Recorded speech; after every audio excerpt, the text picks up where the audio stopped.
Stanford's breakthrough challenges traditional therapy, revolutionizing depression treatment with astonishing results.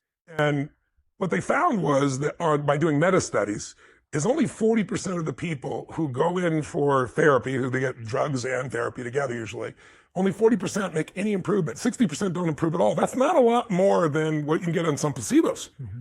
And so they approached me and said, a couple of people went through one of your programs. One was clinically depressed, they're not anymore, but we don't have any science on this. Would you be willing to let us do a science test? And I said, sure. So they came out to the State with Destiny seminar I do, which helps people to change their values and belief structures. I don't tell them what they need to be. They figure out what it needs to be. And it changes the way you perceive life, the way you experience life, how you feel, what you do. It's a rewiring of your model of the world, basically, in 6 days. And so they said, we're going to model this after the greatest breakthrough they found in science and no one able to follow up on. About 2 years ago, Johns Hopkins did a study on depression. And they gave people psilocybin, right, which comes from magic mushrooms. And they did therapy for 30 days. And at the end of it, 53% of the people were depression-free 30 days later. And they said, we're going to copy that exact study. And we're going to have a group that they compared to, which didn't go to the seminar. The comparison group is going to do gratitude journaling and so forth, because positive psychology talks about that. And they said, that's probably what this seminar does, is just positive thinking. Well, the cool thing was when they came out, the results were so amazing at Stanford that they went and had 2 new additional double-blind people do the research because it just seemed so ridiculous.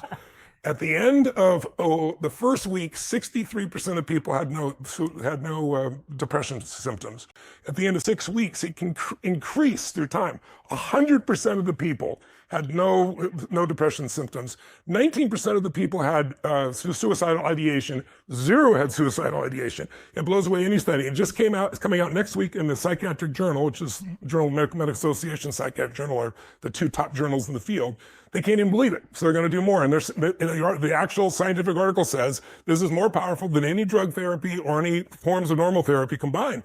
And what are we doing? We're getting people to change basically those 3 questions to some extent, because your values control what you focus on. If you're security driven and you're here down in my basement right now, you're like, where's the exit, right? You came down a slide, like, how do I get out of here, right? If you're adventure driven, you don't care. You don't even know where it is. So your focus is controlled by your values and your belief systems, right? The meaning of things is controlled by your belief systems. So those 3 decision-making things, but the past you can't change. So I ask people in seminars, you got stadium 15, 20,000 people, and I'll say, how many of you know somebody that takes antidepressants and they're still depressed? And 80% of the room raised their hand saying they know somebody.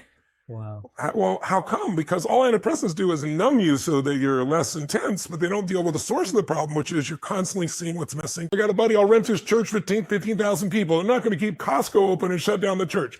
They kept Costco open and shut down the church. So I finally said, okay, I'm not going to do some crappy little webinar. So I get this vision. I'm going to build this facility with 20-foot high LED screens, 50 feet wide, all around me. I'm going to call Eric Yon at Zoom. I'm going to get them from 1,000 up to 25,000 people so I can interact with people live in real time. I'm going to build an app so they can